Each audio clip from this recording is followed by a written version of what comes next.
we hear about an incredible story unfold about being bent over and being bound and being crippled by the Spirit.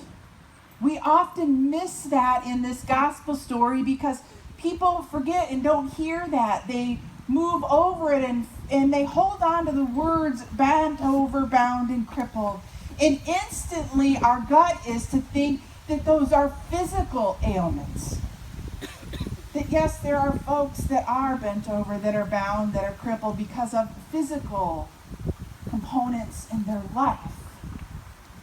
But today's story, we can't miss the actual reality of the choice of words. The bent over, bound, and crippled by the Spirit takes on so many types of perspectives in life. And when I thought about this text, it meant so much to me, for me to think about this, of how it affected me in my life, about tough emotional situations, about toxic family relationships, about the alcoholism that unfolded in my family, about me personally dealing with migraines in my life where I might end up in the pulpit on Sunday morning or on Monday morning with a hat on, my dark sunglasses that I love so much, my lights off in my office, and you can't even see me because I don't even look up because my head hurts so bad. Or ending up in the ER and the guy turns the corner with the wheelchair and I puke because I can't move. That's being bound, crippled, and bent over. Or even for us in our family, being bound, crippled, and bent over is the years of infertility surgeries because we couldn't have children. That was certainly being bound and bent over, and after the fourth one, being told it wasn't going to happen. But yet God had other plans, and the last laugh.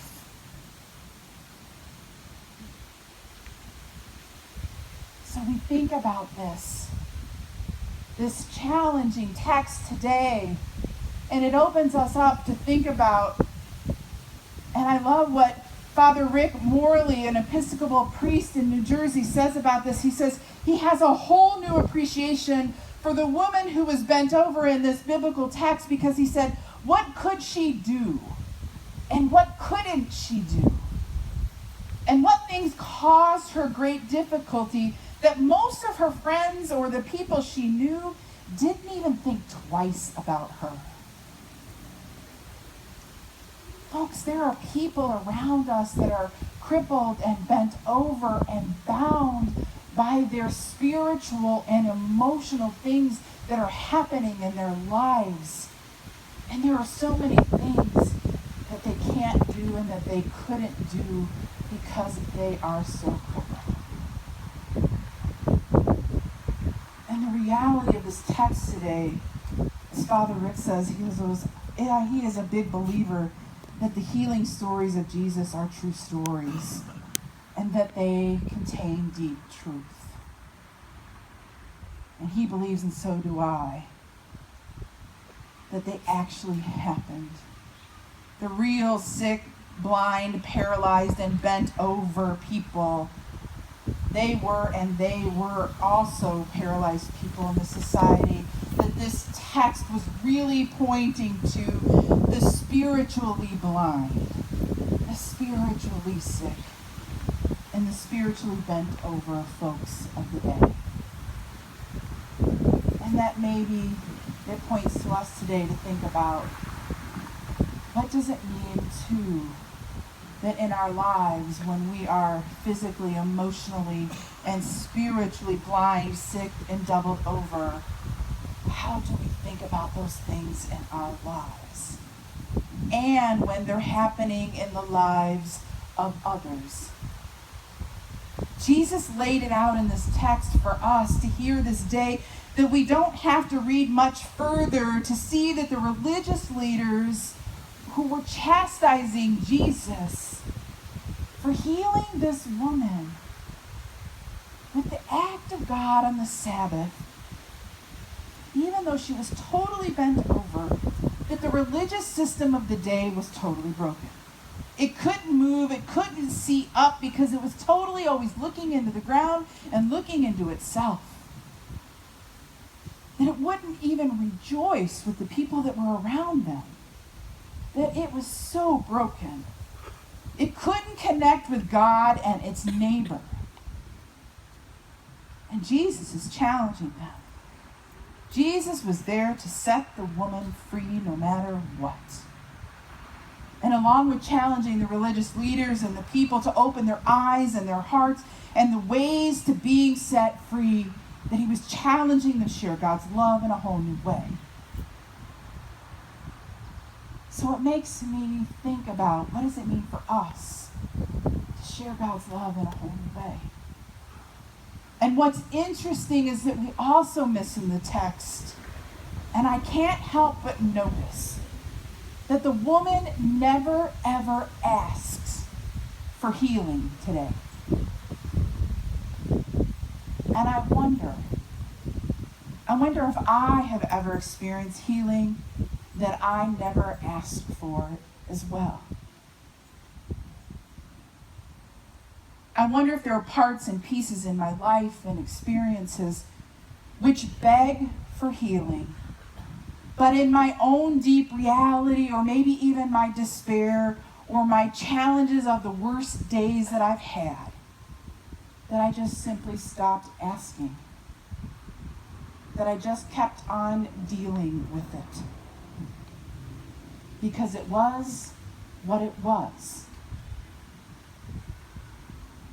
So I wonder if that was for the same thing for this woman in our gospel story today. Think about it, folks. For 18 long years, she was crippled over. And I wonder if that is so for the people that we meet along the way in our lives today. And maybe for some of you gathered here this day.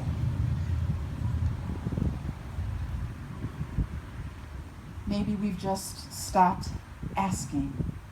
Or maybe we even can't ask. Or we are waiting for a hand to reach out to us in grace. And I wonder at the utterance of receiving an unasked for, unanticipated hand of grace. But I find myself asking whether we've received this experience or not. That hand of grace would be a miraculous, life-changing event, just like Jesus did in our text today. That on our worst days, when we can't even see through the fog, someone extending a hand of grace, a word of love, a gift of healing, could change our life in a whole new way. It would set us free. And maybe even too sometimes, just like the woman, we might too have to be at the right place at the right time. Because the woman's affliction did not allow her to stand up straight, she did have struggles. But we give thanks that she was in the midst of the crowd. And it's astonishing when you and I, and even when we as the church extend that hand of grace, a hand of acceptance, a hand of healing, a hand of recognition, a hand of welcome, it can set people free in a whole new way. We are that place right here and right now. We are the church of change. Not the church of Jesus' day, but a church to change the world. To set people free, to let them go, to allow them to maybe wake up on the right side of the bed, right, folks?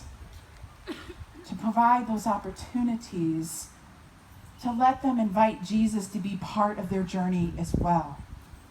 To let Jesus be part of their healing balm, to help Jesus heal their soul, mind, and spirit. And we too, folks, are part of that journey, that part of hand of grace that walks with them.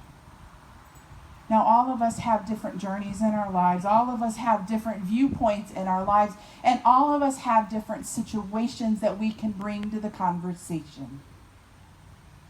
But that's part of the gift of grace. That's part of how we can walk with people to set them free. All of us have had a time of being crippled, bound, and being bent over.